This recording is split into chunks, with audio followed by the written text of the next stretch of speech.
Biblias en el Evangelio de San Marcos y vamos al capítulo 10. Para el capítulo 10 leer la porción del versículo 13 al 16. Marcos 10, del 13 al 16. Amén. Y le presentaban niños para que los tocasen, y los discípulos reprendían a los que los presentaban. Viéndolo Jesús se indignó y les dijo: dejad a los niños venir a mí y no se lo impidáis, porque de los de tales es el reino de Dios. De cierto digo que el que no reciba el reino de Dios como un niño no entrará en él. Y tomándolos en los brazos, poniendo las manos sobre ellos, los bendecía. Aquí tenemos a dos padres cristianos trayendo a su segundo hijo. Y la Biblia dice que herencia de Jehová son los niños, no son de ellos. Dios ha permitido darles esa herencia. ¿Y para qué les da esa herencia? Para hacer una buena mayordomía con ellos. ¿Cómo van a administrar sus vidas acá en la tierra? Y por eso Dios les da esa herencia. Y así que están aquí estos padres cristianos trayendo a su segundo hijo, Josué Calés Samuel, ¿no? Así se llama.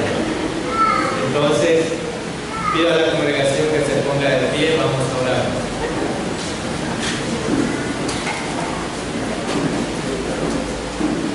Gracias te damos, Señor, por el privilegio que le has dado a estos padres de tener su segundo hijo, un privilegio que va acompañado de una gran responsabilidad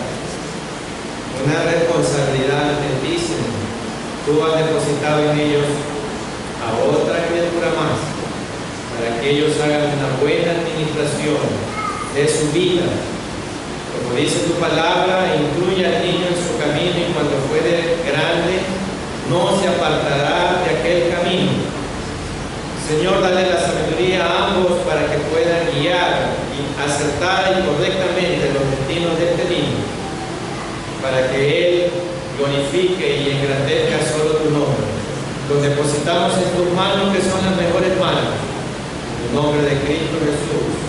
Amén.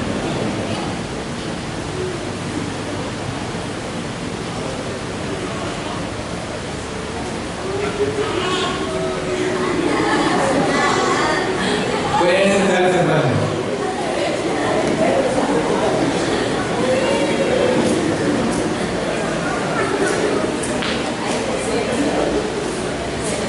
Damos gracias a Dios por esta presentación, y a Dios le pone de muchas bendiciones a nuestro hermano Josué y su esposa, y que Dios lo bendiga. El Espíritu de Dios nos permite a nosotros en esta mañana, con nuestros corazones, escuchar la palabra de Dios. En esta mañana vamos a tener la palabra de Dios con nuestros pastores de nuestra iglesia, con el tema la complicidad. Escuchémosles con mucha atención, hermano.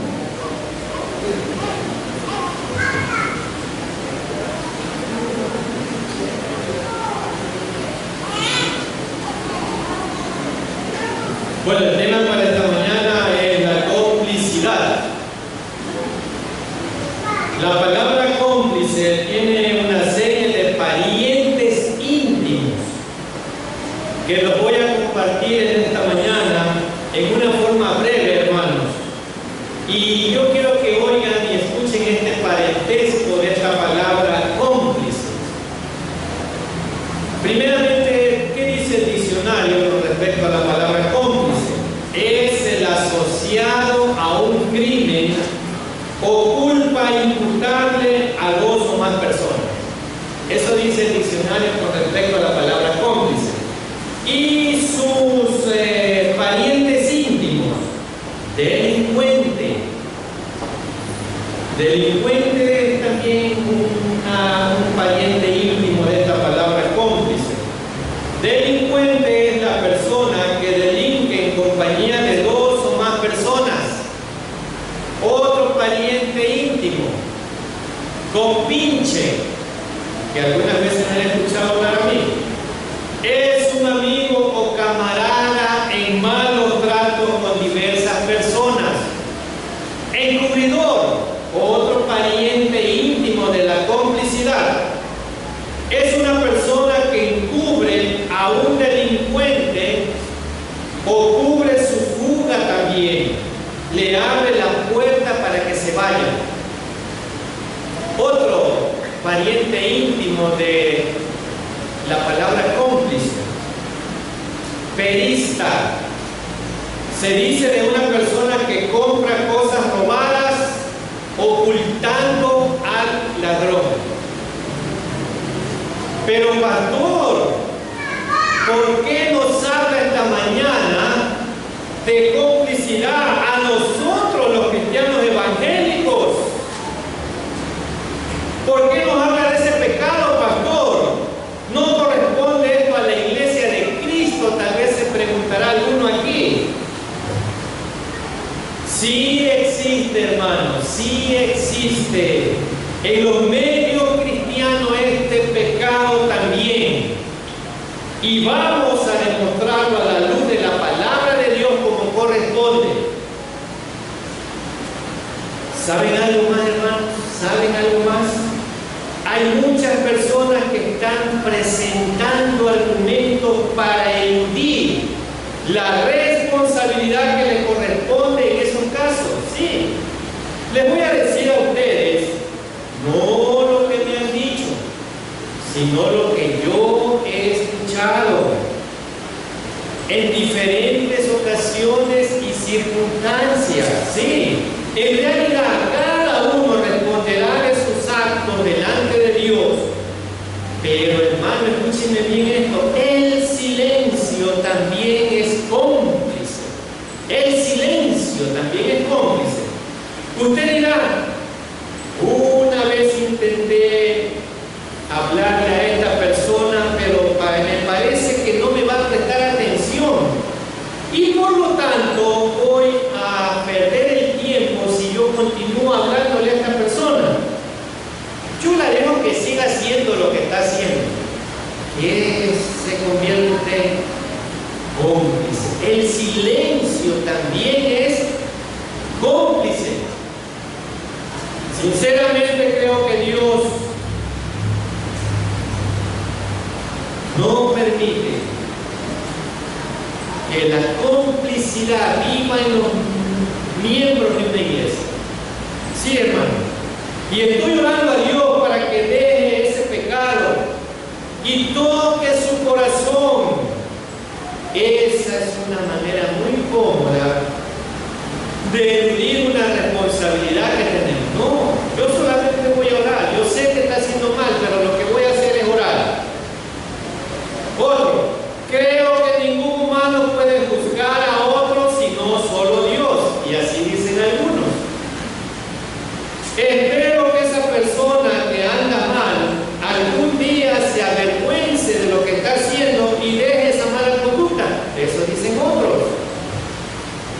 Y otro, estoy esperando una oportunidad para hablar con esa persona y espero que Dios me indique el día y la hora en la que yo pueda hablar con esa persona. Y estoy seguro, hermano, que nunca lo vas a saber.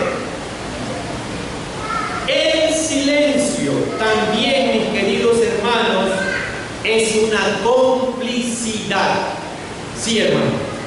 Con la ayuda de Dios me permito destacar este pecado, que podemos ver su feo rostro al punto que sintamos repugnancia de su presencia, próxima o lejana tal vez, en la vida de cada uno de nosotros.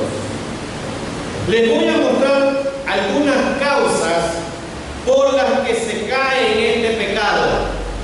Lógicamente con argumentos bíblicos, como es nuestra costumbre desde este púlpito. Algunas veces se cae en este pecado bajo una fuerte presión que pesa sobre nosotros. Sí. Y vamos a analizar nuestro primer punto.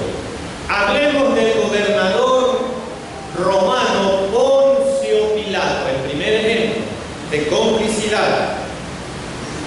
Este es un ejemplo que puede ayudarnos, hermanos, a comprender este pecado dentro de esta circunstancia, la presión ejercida. Pilato llegó a conocer las razones por las que los principales sacerdotes habían traído a Jesús delante de él. Él lo sabía muy bien cuáles eran las razones. Y vamos a leer Marcos capítulo 15 y vamos a leer los versículos 9 y 10. Marcos 15, 9 y 10. ¿Qué pasa aquí con Pilato y Jesús? Amén. Y Pilato les respondió diciendo: ¿queréis que os suelte al rey de los judíos? Y aquí está la clave, el 15:10. Porque conocía que por envidia le habían entregado los principales sacerdotes. Ahí está la clave. Él tenía pleno conocimiento que esos religiosos judíos habían traído a Jesús delante de él por envidia. Él lo conocía. La envidia que estos religiosos le tenían al Señor Jesús. ¿Cuántos males podemos hacer por la envidia? Sí, hermanos, ¿cuántos males podemos hacer por la envidia? Pilato llegó a la conclusión que Jesús era inocente. Sí. Y veamos en Juan 18:38. Juan 18:38.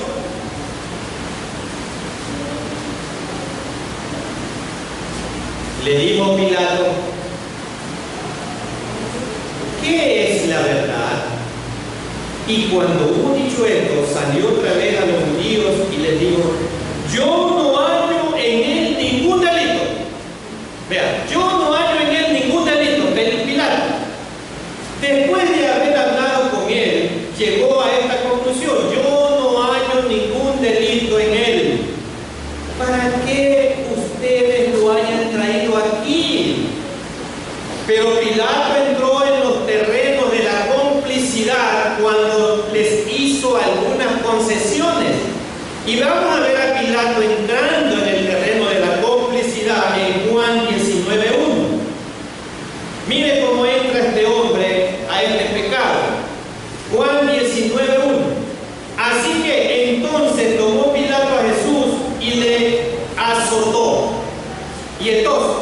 Y los soldados entretejeron una corona de espinas y la pusieron sobre su cabeza y le vistieron en un manto de púrpura. Bueno, yo sé que tú, Jesús, no eres culpable, pero por lo menos azótenlo. Sí, está entrando en los terrenos de la complicidad Pilato. Finalmente Pilato cayó en la complicidad con los judíos. Sí, vamos a Marcos 15:15. Marcos 15:15. Aquí ya lo vemos a Pilato dentro de la complicidad. ¿Qué ocurre en Marcos 15:15? Y Pilato, queriendo satisfacer al pueblo, le soltó a Barrabás y entregó a Jesús después de azotarle para que fuese crucificado. Observen bien, hermanos y amigos que están en esta mañana aquí, cómo algunas veces se cae en el pecado de la complicidad presionado por fuerzas poderosas, como en este caso, la conservación del empleo, la conservación del puesto de gobernador. Si yo me opongo a esta gente que ha traído a Jesús, mi puesto peligra. ¿Quién sabe qué va a decirle qué le van a decir al César? Bueno, mejor es que yo ceda los deseos de esta gente, de estos religiosos. Complicidad, complicidad. Él ordenó la muerte de Jesús, convencido de que era inocente. Sí, hermanos, vemos aquí complicidad por conservar el puesto,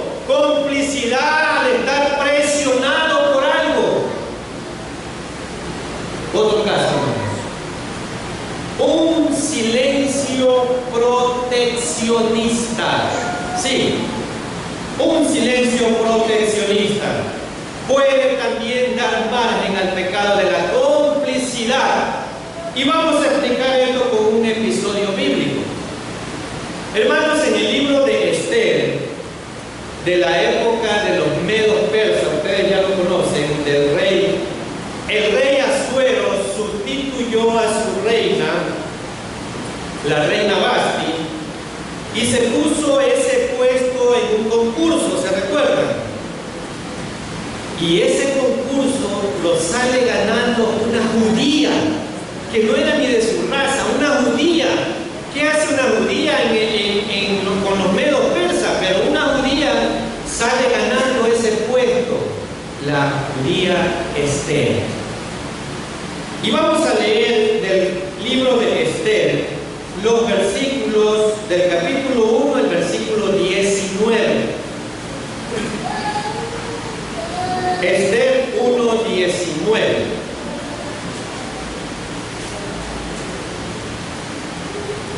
Si parece bien al rey, salga un decreto real de vuestra majestad y se escriba entre las leyes de Persia y de Media para que no sea quebrantado.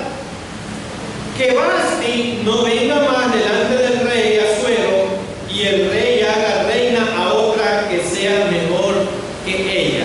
Ahí está lo que les acabo de explicar. Entonces el puesto está libre y van a un concurso. Y vamos al capítulo 2 y el versículo 17. Y el rey amó a Esther más que a todas las otras mujeres, y halló ella gracia y benevolencia delante de él más que todas las demás vírgenes, y puso la corona real en su cabeza a Esther, y la hizo reina en lugar de Vasti. Ya vemos aquí que Esther ganó y ahora ya ella es reina, una judía. Recuerden que los medos persas eran enemigos de los judíos. Esther se convirtió en reina. Mardoqueo era su padre adoptivo, pero había allí un príncipe que se llamaba Amán, que odiaba a Mardoqueo porque era judío, pues no se humillaba delante de él cuando lo veía, porque todos los demás se humillaban delante de Amán, y este Mardoqueo judío no se humillaba ante él. Un día se propuso la destrucción de los judíos y habló al rey, y el rey estuvo de acuerdo en hacer eso porque era su príncipe Amán. Cuando Mardoqueo supo esto, le envió la noticia a la reina Esther judía, sobre lo que había resuelto hacer el príncipe Amán. Mardoqueo le pedía que hiciera algo, pero ella pensó más bien en su protección personal, Esther. Y aquí está lo que Esther le contesta a Mardoqueo. Mire, ya está ahí. Mardoqueo le dice, por favor, ayúdanos. Ese decreto va a hacer que nos exterminen a nosotros los judíos. Y mire lo que le manda Mardoqueo a decir a Esther. Vamos a Esther 4:11. Y aquí está lo que Esther le contesta a Mardoqueo. Todos los siervos del rey y el pueblo de las provincias del rey saben que cualquier hombre o mujer que entra en el patio interior para ver al rey sin ser llamado, una sola ley hay respecto a él. ¿Cuál? Ha de morir. Salvo aquel a quien el rey extendiere el cetro de oro, el cual vivirá, y yo no he sido, miren lo que dice, y yo no he sido llamada para ver al rey estos 30 días. ¿Cómo me pide Mardoqueo que vaya a hablar con el rey? Si el rey no recibe a nadie, el que entra sin autorización del rey, lo matan. ¿Cómo me pide esto Mardoqueo que yo haga esto? En consecuencia, yo no me quiero meter. A lo mejor me cuesta la vida o el puesto de reina. Y solamente cuando Mardoqueo habló en la forma tema que vamos a leer en Esther 4:14 fue que la reina comenzó a despertar su conciencia. Y vamos a Esther 4:14. Porque si callas, mire lo que le dice Mardoqueo, porque si callas, absolutamente en este tiempo, respiro y liberación vendrá de alguna otra parte para los judíos. Mas tú, Esther, y la casa de tu padre pereceréis. Y quién sabe si para esta hora han llegado al reino. Miren lo que le dice Mardoqueo. Y esta mujer Esther comienza a despertar su conciencia.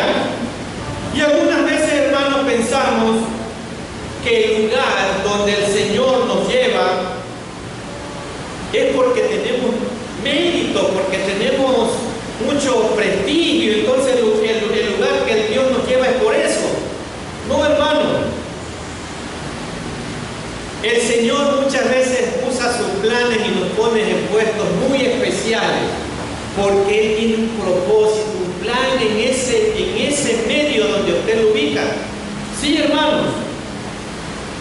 Dios nos lleva a un sitial para desempeñar un papel importante en el que nosotros somos importantes también para el plan de Dios. Y eso no lo entendía todavía Esther. ¿Por qué Dios permitió que una mujer judía llegue a ser reina en ese imperio medo-persa? Y le dice Mardoqueo a Esther, y quién sabe si para esta hora, llegado al reino, entonces con esa palabra él despierta la conciencia de esta reina. Si Esther hubiese permanecido en silencio, sin decir una sola palabra, se hubiera convertido en cómplice del exterminio de los judíos de esa época. Sí, porque ese era el decreto. Hermanos, hay gente que cree que su silencio no lo compromete. Sin embargo, ¿cuántos silencios han sido cómplices de crímenes nefastos que se han cometido porque no se quiso hablar a tiempo? ¿Cuántas amistades se han destruido por no querer hablar a tiempo? ¿Cuántos hogares viven destruidos por no querer hablar a tiempo y guardar silencio? He notado que algunos hermanos saben lo que deben de hacer y no lo hacen, pero están pensando que otros deben de hacer lo que ellos creen que deben de hacer. Sí, pero ellos saben y conocen y han visto y son testigos. No, hermano, no, que otro lo haga. Yo no me quiero meter en problemas. No, mejor que otro lo haga, sabiendo lo que debe de hacer y no lo hace. ¿Cuántas veces nos volvemos cómplices de estas cosas por un silencio que no corresponde? ¿Cuántas veces nos volvemos cómplices de muchas cosas malas por un silencio que no corresponde? Sigamos viendo cómo también se realizó este pecado de la complicidad. Algunas veces se manifiesta por falta de coraje y de entereza para poder decir no a una cosa que se ve que es mala. Decir radicalmente no. Este es un punto importante, hermanos, y quiero que me atiendan bien. Usted sabe que una cosa es mala y sin embargo no dice nada, se queda callado o callado, tal vez esperando que otro lo haga, o le dice a otra persona que lo haga, porque para esto somos especialistas. No, yo no me quiero meter en problemas, pero se lo digo a mi hermano para que ese sí lo diga. Yo me escondo acá. Hermanos, eso se llama complicidad. Complicidad. Y estamos esperando que otro lo haga o le dice a otro que lo haga. Veamos un caso de lo que les estoy refiriendo. Moisés con su hermano Aarón. Ustedes saben que Dios llamó a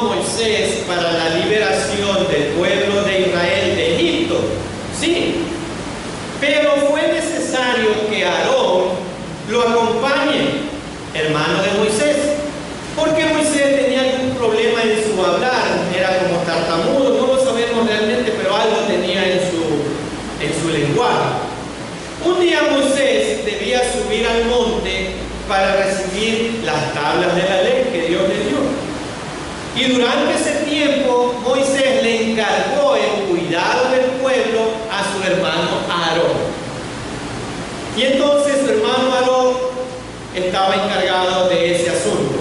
Moisés les había dicho a los ancianos de allí que no se movieran, que lo esperaran hasta que él regresara. Quédense aquí al pie del monte hasta que yo regrese, les dijo Moisés. Nosotros sabemos, hermanos, que por la Biblia que ese tiempo fue de 40 días y sus noches. Entonces tuvo más de un mes allá arriba Moisés con Dios. ¿Qué ocurre? Vamos a Éxodo 32, 1. ¿Qué es lo que está ocurriendo? Éxodo 32, 1.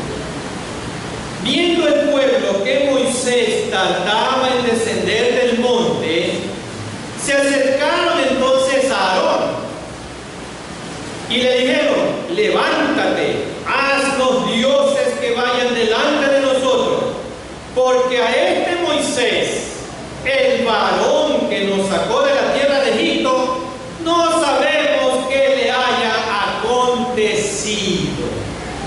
Se cansaron de esperar más de 40 días. Se les acabó la paciencia. Moisés no regresa del monte, haznos dioses para que vayan delante de nosotros, le dicen a Aarón. Se dice, hermanos, que el temple de un líder se pone de manifiesto en los momentos de decidir alguna situación radicalmente. Y el temple de un buen líder también se lo mide cuando tiene autoridad para decir sí o para decir no. Algunas veces las decisiones no necesitan ninguna explicación, simplemente decir sí o simplemente decir no, y eso lo hace un líder con temple, un líder radical, un líder que no le tiene miedo a nadie, solo a Dios. Justamente aquí se probó por qué Dios no llamó a Aarón, sino a Moisés. A Aarón le faltaba el temple para mandar e imponerse delante del pueblo en un momento muy difícil.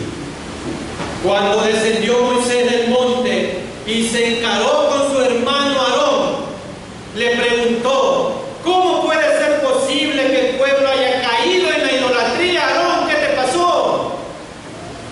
Veamos lo que le respondió Aarón. Éxodo 32, 23 y 24. Veamos lo que le respondió Aarón. No se me haga el dormido, que sí lo estoy mirando. Mire lo que dice Éxodo 32, 23 y 24. Porque me dijeron, mire lo que dice Aarón: haznos dioses que vayan delante de nosotros, porque a este Moisés, el varón que nos sacó de la tierra de Egipto, no sabemos qué le haya acontecido. Y el 24. Y yo les respondí: ¿quién tiene oro? Apartarlo. Y me lo dieron y lo eché en el fuego y salió este becerro. Miren la respuesta de Aarón. ¿Qué les parece, hermano? Yo soy inocente de esto, le dice Aarón. El pueblo fue el que me dijo que hagamos esto, y yo tuve que hacer lo que el pueblo me decía.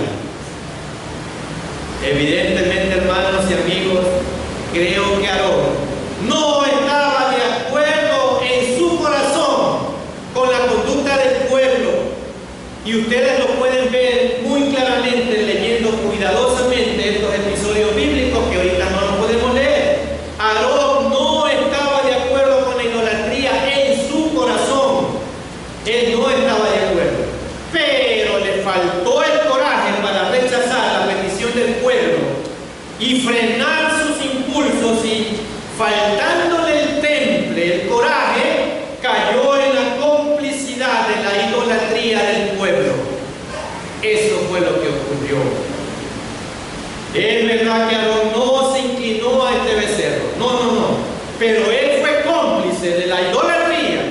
que se practicó mientras Moisés estaba en el monte recibiendo las tablas de la ley. Él fue cómplice. Considere usted, hermano en Cristo, si no está haciendo algo, si no está practicando algo de la complicidad. Tal vez habrá alguna idolatría en su casa. Sí, tal vez puede que haya una idolatría en su casa. Un miembro de su familia cristiana me decía que conocía hermanos que asisten a la iglesia, pero que también van a donde los brujos y van a donde la gente que lee las cartas. Me dice, hermano, pero eso la gente va a la iglesia y también va donde los brujos. ¿Dónde está el sacerdote de su hogar? ¿Dónde está el sacerdote de ese hogar? ¿Dónde? Para decir lo que se debe hacer y no lo hace. Le falta coraje. Exactamente lo que ocurrió con el pueblo y Aarón. La esposa o el esposo se da cuenta de que uno de los dos está idolatrizando a algún hijo o alguna hija. O tal vez se idolatrizan ellos, él a ella o ella a él. Pero hay un ídolo, hay un ídolo. Usted me dirá en este momento, pastor, no hay este pecado en su casa, no hay este pecado en mi casa.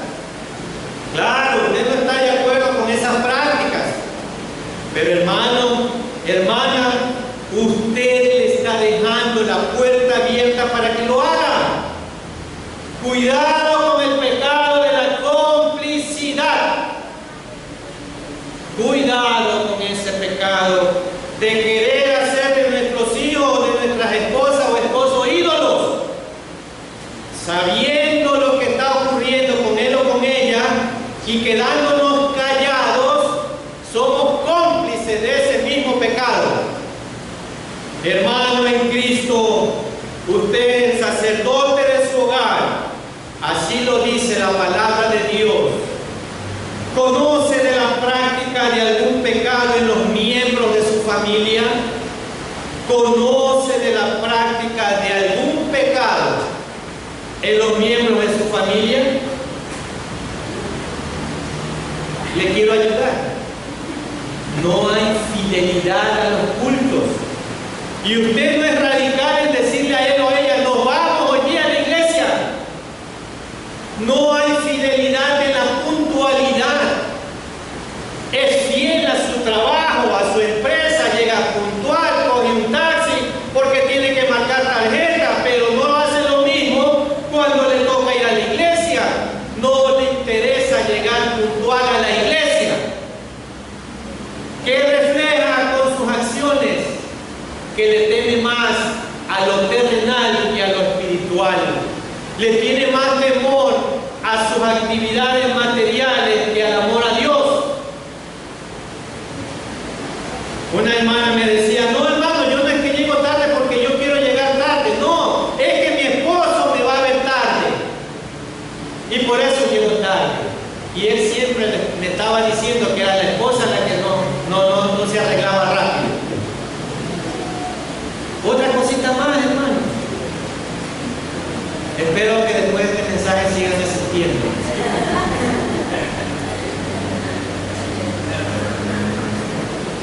Otra cosita más que puede ser cómplice: la honestidad en su trabajo, en el medio en el que usted labora. La esposa se ha dado cuenta que el esposo no es muy honesto en algo que está haciendo, en alguna actividad que él está haciendo, pero ella se queda callada, no le dice nada. O él se da cuenta que ella está en una actividad que no es honesta ante Dios, pero él se queda callado, no le dice radicalmente, no, eso no puede continuar. ¿Algo más, hermano? Sí, hay más. Si usted lo conoce y no es radical prohibiendo eso, usted es cómplice de ese pecado y Dios no lo va a bendecir. Dios apartará el cuidado de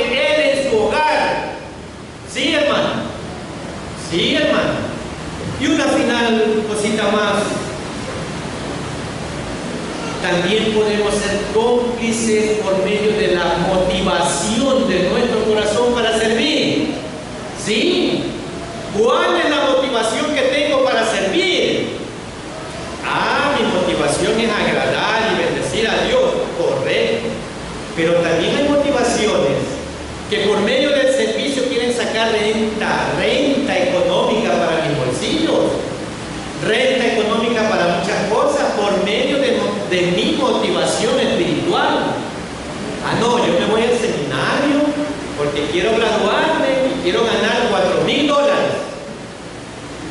O quiero estar en una comisión dentro de la iglesia donde yo puedo tener un rédito económico.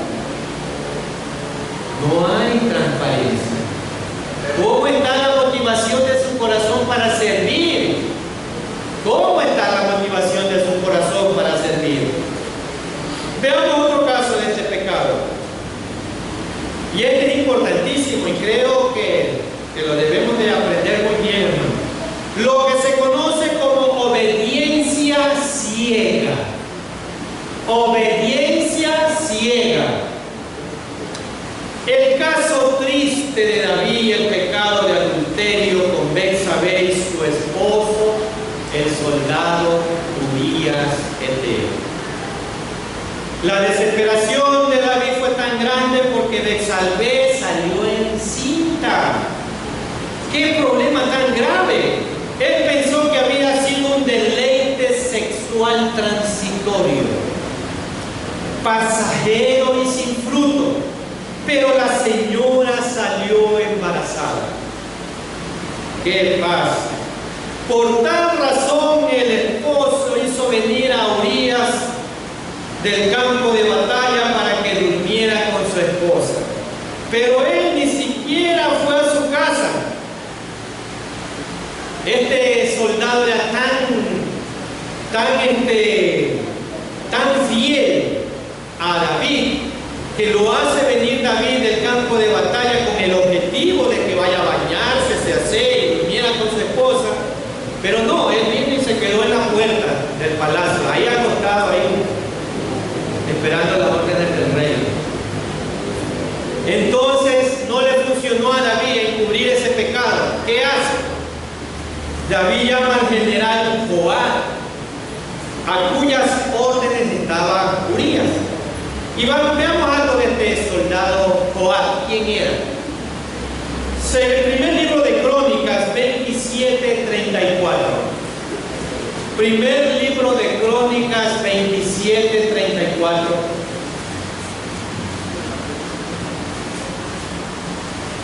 ¿Quién era este Joab? Después de Ahitofel estaba Joiada, hijo de Benaía, y Abiatar. Y Joab, ¿quién era? Él era el general del ejército del rey. Ese era Joab. Joab era el más importante de los generales de David y estaba al mando del ejército. Y vamos al segundo libro de Samuel, capítulo 11, para leer los versículos 14 y 15. Segundo libro de Samuel, capítulo 11, versículos 14 y 15. Venida la mañana, escribió David a Joab una carta, la cual envió por mano de Urías. Miren lo que hace David. Sabe el pecado que ha cometido y manda a llamar al mismo esposo a que lleve la carta en la que decía que lo pongan a él mismo al frente de la batalla para que sea muerto. Miren lo que hace David. Y el 15, y escribió una carta diciendo: poned a Urías al frente, en lo más recio de la batalla, y retiraos de él, porque sea herido y muera, para que sea herido y muera. Mírenlo a David. Esa fue la orden que dio David. Que Joab fue cómplice de David en la muerte de Urías, no cabe la menor duda, mis hermanos. No cabe la menor duda. Que pudo haber presentado alguna excusa para no hacer lo que hizo, también es verdad, pero lo hizo porque no sabía distinguir entre fidelidad Ese es el problema de muchos aquí en la iglesia. No saber distinguir entre fidelidad y complicidad. Tal vez este sea el problema de algunos en esta mañana presentes aquí y los que nos están viendo y escuchando por el internet, que piensan que son fieles a sus superiores. Ah, mi superior me manda a hacer esto y yo lo hago con los ojos cerrados, cuando en realidad son cómplices de sus pecados ilícitos. Tal vez el esposo o la esposa conoce de algún pecado de debilidad en alguno de ellos. Les ayudo, por ejemplo, en los diezmos. Él sabe o ella sabe que le cuesta a él o ella dar sus diezmos, pero se queda callada, no dice nada. No, es que con esto podemos pagar la pensión, podemos pagar el alquiler, podemos comprar los uniformes, los zapatos. No, está bien, no pongas el diezmo, úsalo en eso. Cómplice. Otra manera de robarle a Dios, hermano, es: yo gano $3,000 y doy mi diezmo de 1,000. Cómplice. ¿Qué está practicando su esposo o su esposa? No lo confronta, sino que se queda callada o callada y es cómplice de ese pecado.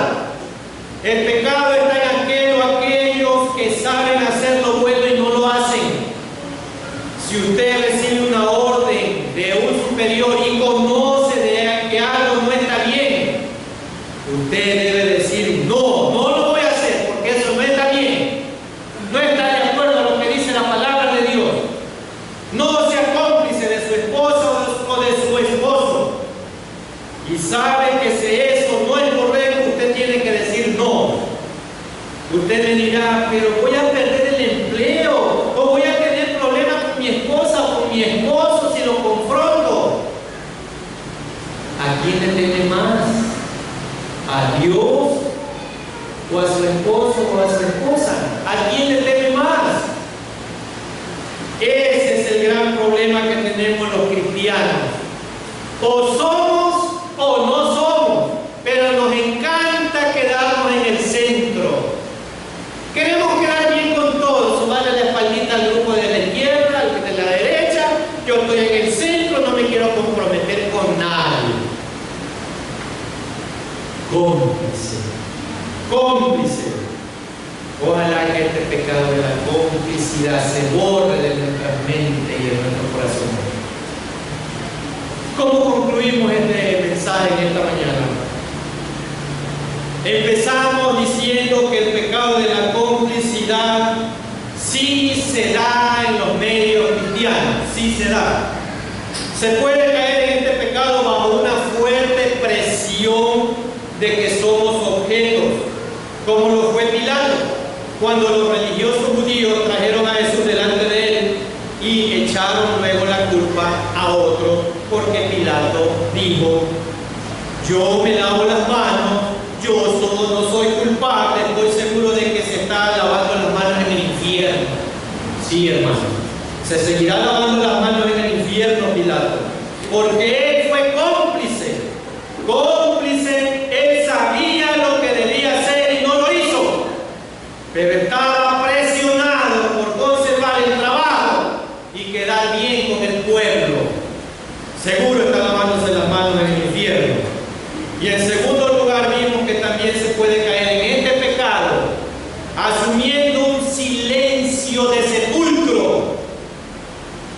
Sí, un silencio de sepulcro, procurando protegernos, como lo intentó la reina Esther en un razonamiento que podía ser justo.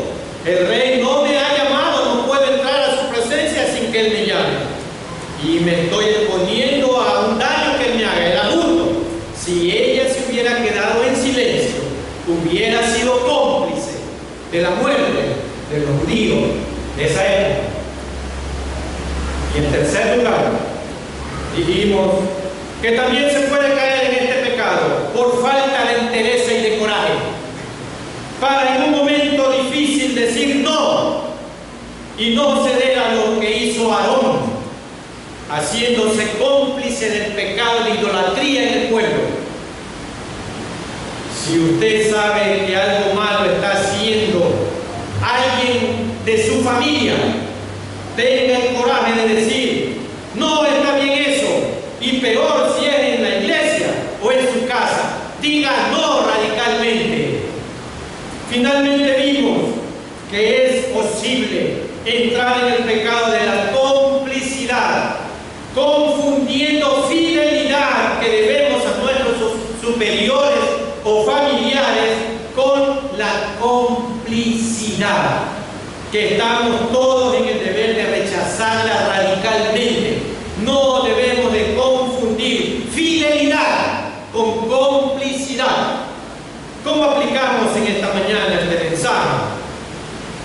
Qué maravilloso es cuando una persona tiene coraje, la franqueza y el valor para decir: yo soy cristiano y yo no me identifico de esta manera, no seré cómplice de ese pecado. Mis hermanos, he orado mucho para que el Señor use este mensaje y lo imprima en nuestra mente y en nuestros corazones. Dios, líbranos de este pecado de la complicidad, en el que somos débiles muchas veces, quizá por protegernos, quizá por cuidarnos, quizá por favorecernos. Eso es un pecado que sí podemos enfrentarlo con la ayuda de Dios.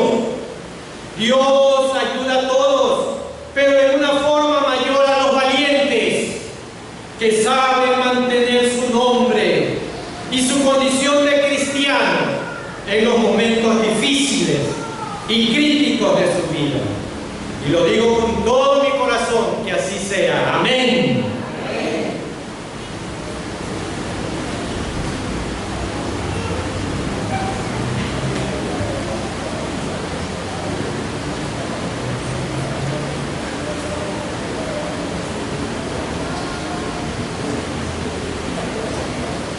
Damos gracias a Dios por la palabra de Dios expuesta.